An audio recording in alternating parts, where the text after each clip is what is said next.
Assalamualaikum warahmatullahi wabarakatuh. Apa kabar teman-teman pejuang P3K? Bagaimana? Apakah teman-teman sudah berhasil mendaftar atau belum? Bagi yang belum berhasil, mohon bersabar ya. Bagi yang sudah berhasil mendaftar, mari persiapkan diri kita, memperbanyak amunisi sebelum bertempur alias ujian ya. Perbanyak bahan teman-teman biar tidak kewalahan nanti pada saat menjawab soal-soal P3K ya. Berhubung banyaknya saingan.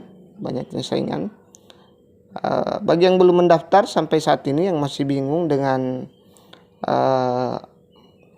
apakah ikut di tahap 1, tahap 2 dan seterusnya, tidak usah terlalu lama berambigu. Memang agak membingungkan aturan-aturan P3K ini. Susah untuk diprediksi, susah untuk ditebak apakah bisa kita tes di tahap 1 bagi yang tidak punya alokasi formasi di sekolahnya, atau memang tidak bisa.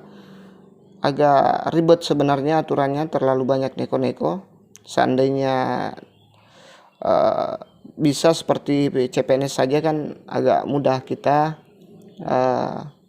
mendaftar, agak mudah kita memilih formasi yang kita inginkan ya.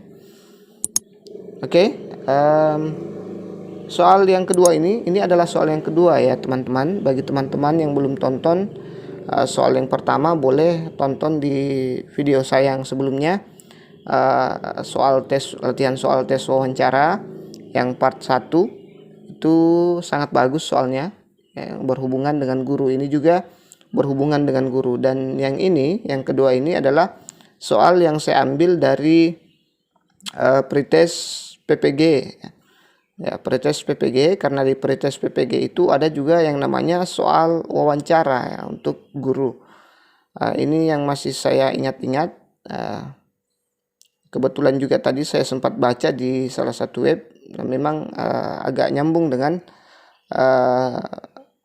soal P3K. Mungkin nanti akan seperti itu. Jadi ini masih berupa prediksi, karena kita belum lihat soal-soal wawancara aslinya ya teman-teman. Nanti kalau ada yang sudah ujian, kita akan minta FR-nya bagaimana soal-soal wawancara dan lain-lain sebagainya. Oke, bagi yang baru bergabung, saya minta bantuannya untuk klik subscribe, like, dan share. Jangan lupa berkomentar ya. Baik, kita lihat pertanyaan wawancara yang pertama. Apa motivasi Anda ingin menjadi P3K ya? Jadi apa motivasi Anda ingin menjadi P3K?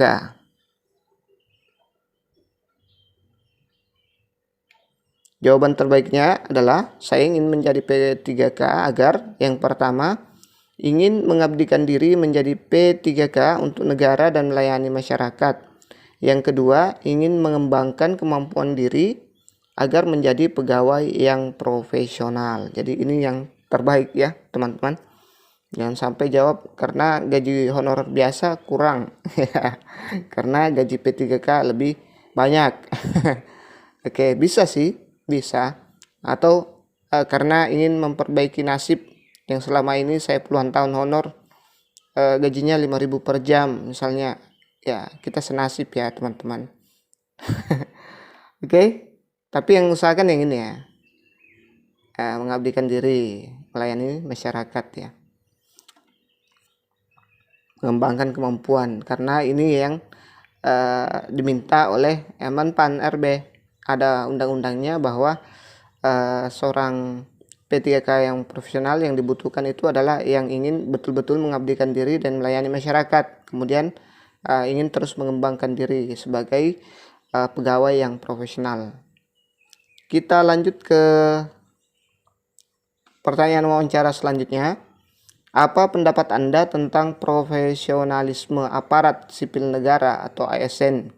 Ya, jadi apa pendapat Anda tentang profesionalisme aparat sipil negara atau biasa disebut dengan ASN? Ya, jadi jawaban terbaiknya ini agak panjang ya, teman-teman. Tapi bisa kok dihafal-hafal pelan-pelan. Jawaban ini diambil dari Permenpan RB juga ya. ASN yang profesional menurut Permenpan RB. Mereka mengharapkan ASN yang profesional sesuai dengan poin-poin ini. Ya, ASN yang profesional adalah ASN yang mumpuni dalam jabatan sebagai ASN yang meliputi kompetensi manajerial, kompetensi teknis, dan kompetensi sosiokultural.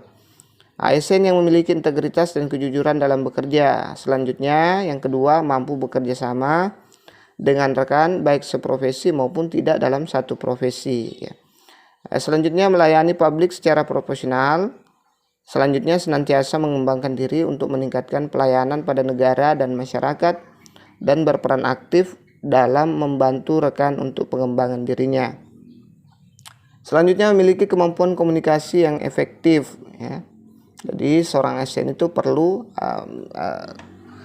memiliki kemampuan komunikasi yang efektif nanti biar maksimal pelayanannya.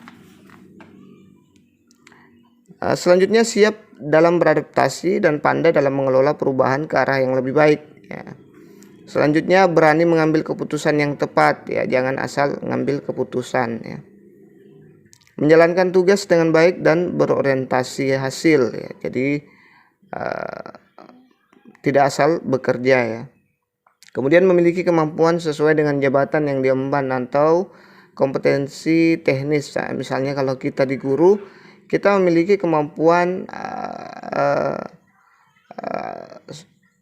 sesuatu yang kita emban. Misalnya kita memiliki kemampuan kompetensi pedagogi, ya, kita memiliki kemampuan kompetensi profesional, ya. Itu yang perlu dimiliki, ya, oleh seorang guru profesional. Selanjutnya, memiliki jiwa sosial dan terbuka dalam perbedaan sosiokultural. Ya, ini juga penting. Kita harus terbuka dalam menanggapi perbedaan suku, ras, budaya maupun apalah itu, karena kita ini Bhinneka Tunggal Ika, ya, banyak sekali kultur di negara kita. Jangan sampai kita ditempatkan di suatu daerah yang berbeda dengan daerah kita, maka kita akan bersikap kaku karena kurang terbuka, kurang bersosial ke masyarakat. Jadi ini juga perlu, ya. Baik, selanjutnya, apa motivasi Anda menjadi guru? Apa motivasi Anda menjadi guru? Oke. Jawaban terbaik, menjadi guru bagi saya adalah kesempatan untuk mengabdi kepada negara dan mengabdi kepada masyarakat, ikut menjadi bagian dalam mencerdaskan masyarakat Indonesia dan generasi muda penerus bangsa demi kemajuan bangsa, ya. Jadi ini jawaban yang terbaik, ya. Jangan jawab karena kerjanya enak, hanya setengah hari misalnya. Ya tidak, ya. Guru itu tidak setengah hari sebenarnya. Kita malah disuruh tinggal dulu di sekolah sampai jam 4, apalagi ada kemarin istilah full day school, ya. Kita harus tinggal di sekolah mengerjakan tugas sekolah agar tidak dibawa pulang ke rumah, seperti itu. Kecuali kalau di daerah terpencil mungkin biasa-biasa saja, tetap pulang sesuai dengan jam pulang. Kita lanjut ke pertanyaan wawancara berikutnya. Apabila Anda diangkat menjadi pegawai ASN P3K, apakah Anda bersedia ditempatkan di seluruh wilayah Indonesia? Berikan alasan Anda. Ya. Apakah Anda bersedia ditempatkan di seluruh wilayah Indonesia? Jawaban terbaik, jadi ini persis, ya, dengan soal-soal pretest PPG. Jawaban terbaik, saya bersedia ditempatkan di mana saja karena saya merasa menjadi bagian dari masyarakat Indonesia. Saya tidak membeda-bedakan tempat kerja, dimanapun saya bekerja, saya akan tetap profesional menjalankan tugas, ya. Jadi yang diminta di sini adalah bagaimana kita bisa menerima diri kita sebagai bangsa yang majemuk, ya. Tidak peduli kita di mana, yang jelas kita berada di tanah air tercinta kita di Indonesia. Itu sama saja karena niat kita kan ingin mengabdi ke negara, ya. Oke. Kita lanjut ke pertanyaan wawancara selanjutnya. Tapi ini bisa jadi masih 50-50 ya, bisa jadi ada, bisa jadi tidak, karena yang menentukan pilihan di formasi kan kita ya. Kalau kita sudah memilih, apalagi kalau di sekolah kita tidak bisa pergi, memang kita tidak bisa keluar dari sekolah kita mendaftar. Jadi mungkin saja ini pertanyaannya tidak ada, tapi bisa saja ada juga ya teman-teman, karena di pretest kemarin 2 tahun berturut-turut ini ada pertanyaan ini ya di pretest PPG. Oke, kita lanjut ke soal wawancara berikutnya. Apa pendapat Anda tentang guru profesional? Jadi apa pendapat Anda tentang guru profesional? Kita lihat jawabannya. Ya, jawaban terbaik ini dia pengertian dari guru profesional. Guru profesional adalah guru yang memiliki 4 kompetensi jabatan guru, yaitu kompetensi pedagogi, kompetensi profesional, kompetensi kepribadian, dan kompetensi sosial. Kompetensi pedagogi guru adalah kemampuan atau keterampilan guru yang bisa mengelola suatu proses pembelajaran atau interaksi belajar mengajar dengan peserta didik. Mengapa Anda memilih profesi guru? Kompetensi kepribadian berkaitan dengan karakter personal. Ada indikator yang mencerminkan kepribadian positif tentang guru, yaitu supel, sabar, disiplin, jujur, rendah hati, berwibawa, santun, empati, ikhlas, berakhlak mulia, bertindak sesuai norma sosial dan hukum, dan lain-lain. Jadi ini yang pertama tadi, dia kompetensi pedagogi. Kalau yang ini terselip ya teman-teman. Mengapa Anda memilih profesi guru? Ini pertanyaan terselip. Jadi ini tidak ada ya. Saya coret dulu ya biar teman-teman tidak bingung. Nih, saya juga agak bingung tadi kenapa ada kata-kata seperti ini. Oke, jadi ada guru profesional itu ada terbagi 3, ada kompetensi pedagogi, sosial, profesional ya. Jadi ini pedagogi, kemudian ada kompetensi kepribadian. Isinya ini semua ya, supel, sabar, disiplin, jujur, rendah hati, berwibawa, santun, empati, ikhlas, berakhlak mulia. Ini semua isi dari sosial dan kepribadian. Ini diujikan juga di PPG ya. Kompetensi profesional guru. Ini yang profesional ini adalah kemampuan atau keterampilan yang wajib dimiliki supaya tugas-tugas keguruan bisa diselesaikan dengan baik. Kompetensi sosial berkaitan dengan keterampilan komunikasi, bersikap, dan berinteraksi secara umum, baik itu dengan peserta didik, sesama guru, tenaga kependidikan, orang tua, siswa, hingga masyarakat luas. Jadi inilah kompetensi yang harus dimiliki oleh guru profesional. Kalau ini profesional itu dia profesional di bidangnya ya, dengan tugas-tugas yang diemban ya. Misalnya profesional dalam membuat RPP, profesional membuat laporan, profesional dengan jurusan-jurusan yang diampu misalnya ya. Kalau pedagogi kan ini bertujuan bagaimana berinteraksi dengan siswa dan proses pembelajaran. Kalau profesional itu berkaitan dengan jurusannya di ijazahnya, misalnya dia pendidikan bahasa Inggris, maka dia harus profesional, dia harus bisa berbahasa Inggris, harus membuat media-media yang bagus dan sebagainya. Ini kompetensi sosial ya. Jadi sosial itu guru itu gampang bersosialisasi dengan masyarakat. Seorang guru profesional tidak akan susah untuk berinteraksi dengan masyarakat umum ya, karena dia memang memiliki kompetensi itu ya. Kita lanjut ke pertanyaan selanjutnya. Apabila Anda menjadi guru profesional, apakah Anda bersedia ditempatkan di seluruh wilayah Indonesia?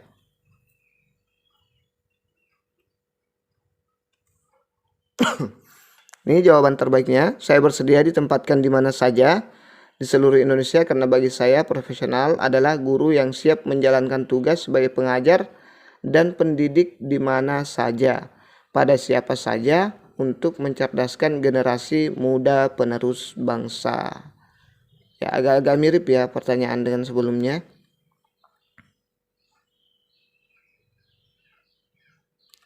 Kita lanjut ke pertanyaan selanjutnya. Apakah pendapat Anda tentang pengajar dan pendidik? Apa perbedaannya? Ya, jadi apakah perbedaan antara pengajar dengan pendidik? Kita lihat jawaban terbaiknya. Seorang pendidik sudah pasti bisa mengajar, namun seorang pengajar belum tentu bisa mendidik. Ya. Seorang guru dituntut untuk dapat melakukan keduanya, mengajar dan mendidik. Guru juga menjadi seorang pendidik yang artinya menanamkan nilai-nilai budi pekerti dan akhlak yang baik. Menjadi guru sebagai pengajar artinya bertanggung jawab terhadap permasalahan akademis, melakukan suatu tindakan untuk membuat orang lain mengerti atau paham akan sesuatu. Ya, jadi ini perbedaan mengajar dengan mendidik ya.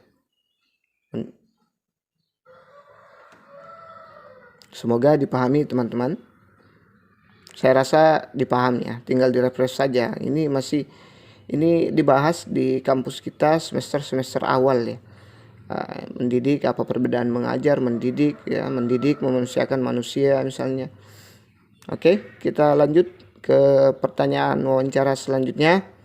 Apa pendapat Anda tentang Pancasila sebagai dasar negara dan implementasi pekerjaan Anda terhadap hal tersebut?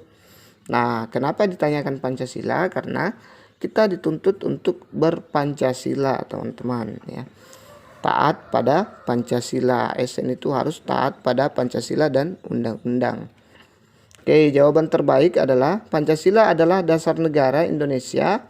Artinya seluruh pelaksanaan dan penyelenggaraan pemerintah negara Indonesia termasuk peraturan perundang-undangan merupakan mencerminkan dari nilai-nilai Pancasila. Implementasi terhadap pekerjaan saya adalah saya akan melaksanakan pekerjaan saya sebagai pendidik dan pengajar sesuai dengan aturan yang berlaku yang dibuat oleh pemerintah. Saya juga akan ikut berperan menjadi bagian terdepan dalam menanamkan nilai-nilai Pancasila untuk anak didik saya, mengajarkan mereka untuk bertindak sesuai dengan nilai Pancasila.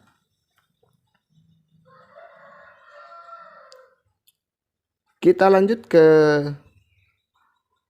soal wawancara berikutnya.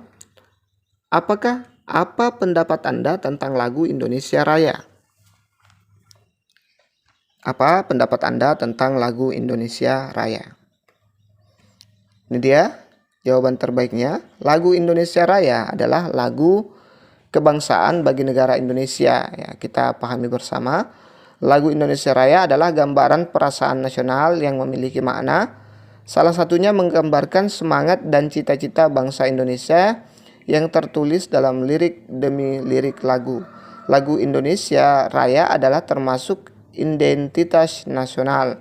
Kita sebagai bangsa Indonesia harus bangga terhadap lagu Indonesia Raya dan senantiasa menjiwai apa yang terkandung di dalamnya. Mencintai lagu Indonesia Raya merupakan bagian dari cinta tanah air dan rasa nasionalisme kita. Makanya dulu itu sebelum mengajar ya, kita diwajibkan untuk menyanyikan lagu Indonesia Raya. Saya kurang tahu kurikulum KTSP atau kurikulum berapa ya, yang kita harus berdiri dulu dengan siswa menyanyikan lagu Indonesia Raya. Bagi teman-teman yang masih ingat, coba tulis di kolom komentar ya. Saya agak lupa sudah. Oke, pertanyaan wawancara berikutnya. Jelaskan apa Pancasila menurut Anda? Jelaskan apa Pancasila menurut Anda? Ini dia kira-kira jawaban terbaiknya. Pancasila merupakan ideologi negara Indonesia, rumusan dan pedoman kehidupan berbangsa dan bernegara bagi seluruh rakyat Indonesia.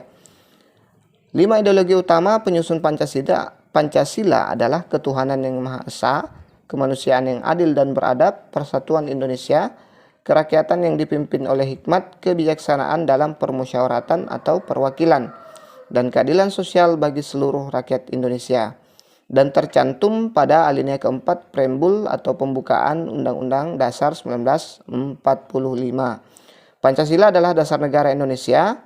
Seluruh pelaksanaan dan penyelenggaraan pemerintah negara Indonesia termasuk peraturan perundang-undangan merupakan mencerminkan dari nilai-nilai Pancasila. Pancasila adalah pandangan hidup bangsa Indonesia bahwa semua aktivitas kehidupan bangsa Indonesia sehari-hari harus sesuai dengan Pancasila, ya. Harus berketuhanan, ya. Harus punya Allah di setiap langkah kita, Tuhan. Manusia harus bersifat adil, berbuat adil terhadap manusia lainnya, beradab, ya, harus bersatu, ya, demi keutuhan NKRI, kerakyatan dipimpin oleh hikmat. Ya, kita harus kita punya pemimpin, ya, yang kemudian segala sesuatu itu dimusyawarahkan, ya. Kemudian adil terhadap seluruh rakyat Indonesia. Itu pandangan hidup bangsa Indonesia, selalu bersikap adil terhadap sesama manusia. Oke, itu saja dulu yang sempat kita share pada kesempatan kali ini. Jangan lupa subscribe, like, dan share. Ya, mudah-mudahan nanti saya bisa bikin soal manajerial yang khusus membahas keguruan, karena sampai saat ini saya belum menemukan soal-soal yang bisa kita gunakan sebagai tolak ukur manajerial pendidikan, ya, manajerial guru yang berhubungan dengan pendidikan. Yang banyak itu manajerial umum, ya, yang umum, tapi bisa jadi juga karena belajar dari TKP kemarin guru juga dikasih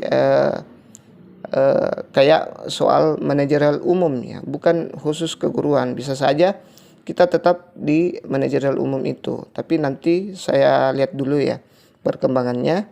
Kalau memang tidak ada, kita bahas yang manajerial umum. Oke, itu saja dulu. Jangan lupa berkomentar, jangan lupa subscribe, like, dan share. Semoga apa yang kita cita-citakan tahun ini bisa terwujud. Assalamualaikum warahmatullahi wabarakatuh.